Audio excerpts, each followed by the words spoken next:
بسم اللہ الرحمن الرحیم۔ عبداللہ بن عمر رضی اللہ عنہ کہتے ہیں کہ ایک سفر میں جو ہم نے کیا تھا، حضرت صلی اللہ علیہ وسلم ہم سے پیچھے رہ گئے اور آپ صلی اللہ علیہ وسلم ہم سے اس وقت ملے جب عصر کی نماز کا وقت آن پہنچا تھا۔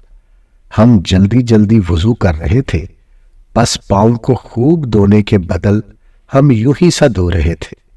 یہ حال دیکھ کر آپ صلی اللہ علیہ وسلم نے بلند آواز سے پکارا، دیکھو ایڑیوں کی خرابی دوزخ سے ہونے والی ہے۔ 2 یا 3 بار آپ صلی اللہ علیہ وسلم نے یوں ہی بلند آواز سے فرمایا۔ عبداللہ بن عمر رضی اللہ عنہ کہتے ہیں کہ حضرت صلی اللہ علیہ وسلم نے فرمایا، درختوں میں ایک درخت ایسا ہے کہ اس کے پتے نہیں جھڑتے، اور مسلمان کی مثال اسی درخت کی سی ہے۔ بتاؤ وہ کون سا درخت ہے؟ یہ سن کر لوگوں کا خیال جنگل کے درختوں کی طرف دوڑا۔ عبداللہ رضی اللہ عنہ نے کہا، میرے دل میں آیا کہ وہ کھجور کا درخت ہے، مگر میں اپنی کم سنی کی شرم سے نہ بولا۔ آخر صحابہ نے حضرت صلی اللہ علیہ وسلم ہی سے پوچھا کہ وہ کون سا درخت ہے۔ آپ صلی اللہ علیہ وسلم نے فرمایا، وہ کھجور کا درخت ہے۔ عبداللہ بن عباس رضی اللہ عنہ نے بیان کیا کہ رسول اللہ صلی اللہ علیہ وسلم نے ایک شخص کو اپنا ایک خط دے کر بھیجا اور اسے یہ حکم دیا کہ اسے حاکم بحرین کے پاس لے جائیے۔ بحرین کے حاکم نے وہ خط کسریٰ شاہ ایران کے پاس بھیج دیا۔ جس وقت اس نے وہ خط پڑھا تو چاک کر ڈالا۔ اس واقعہ کو سن کر رسول اللہ صلی اللہ علیہ وسلم نے اہل ایران کے لیے بد دعا کی کہ وہ بھی چاک شدہ خط کی طرح ٹکڑے ٹکڑے ہو جائیں۔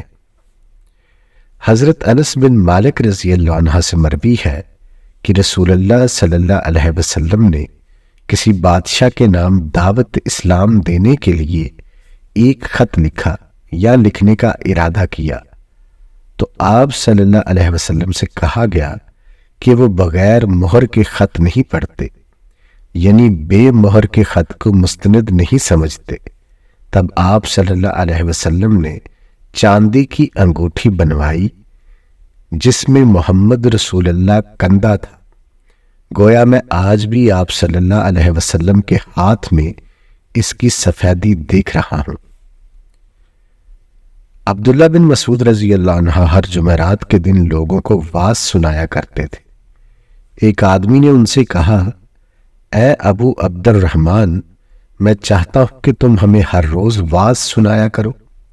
انہوں نے فرمایا، تو سن لو کہ مجھے اس امر سے کوئی چیز مانے ہے تو یہ کہ میں یہ بات پسند نہیں کرتا کہ کہیں تم تنگ نہ ہو جاؤ، اور میں وعظ میں تمہاری فرصت کا وقت تلاش کیا کرتا ہوں، جیسا کہ رسول اللہ صلی اللہ علیہ وسلم اس خیال سے کہ ہم کبیدہ خاطر نہ ہو جائے وعظ کے لیے ہمارے اوقات فرصت کا خیال رکھتے تھے۔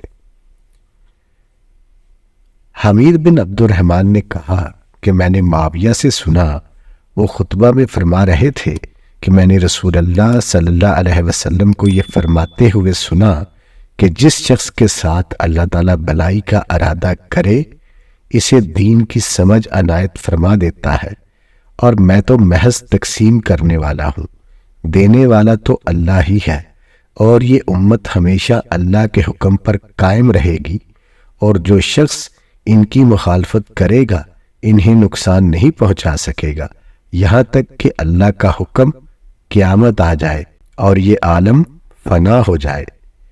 عبداللہ بن مسعود رضی اللہ عنہ کہتے ہیں کہ رسول اللہ صلی اللہ علیہ وسلم کا ارشاد ہے کہ حسد صرف 2 باتوں میں جائز ہے۔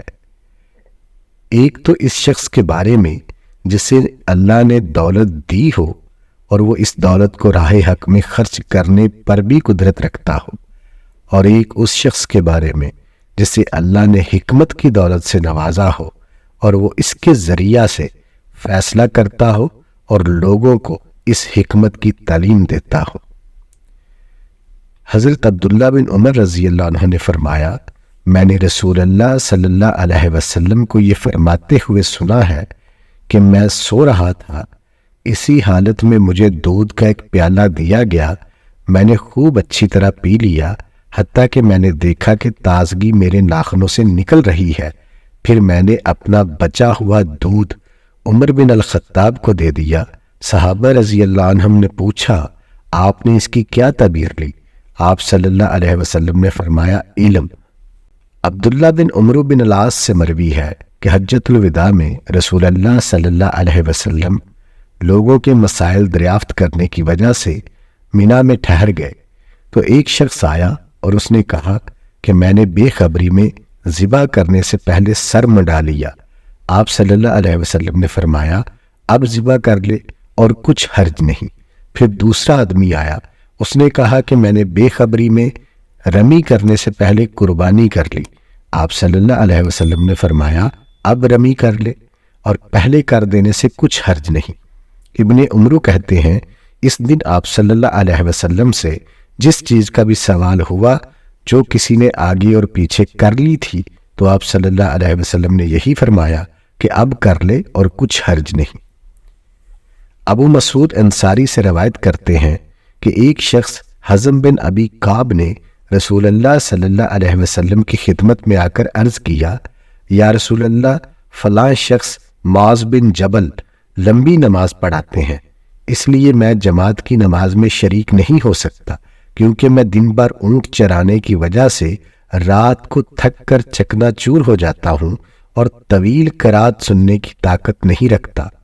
ابو مسعود راوی کہتے ہیں کہ اس دن سے زیادہ میں نے کبھی رسول اللہ صلی اللہ علیہ وسلم کو وعظ کے دوران اتنا غضبناک نہیں دیکھا۔ آپ صلی اللہ علیہ وسلم نے فرمایا، اے لوگو، تم ایسی شدت اختیار کر کے لوگوں کو دین سے نفرت دلانے لگے ہو۔ سن لو، جو شخص لوگوں کو نماز پڑھائے تو وہ ہلکی پڑھائے، کیونکہ ان میں بیمار، کمزور اور حاجت والے سب ہی قسم کے لوگ ہوتے ہیں۔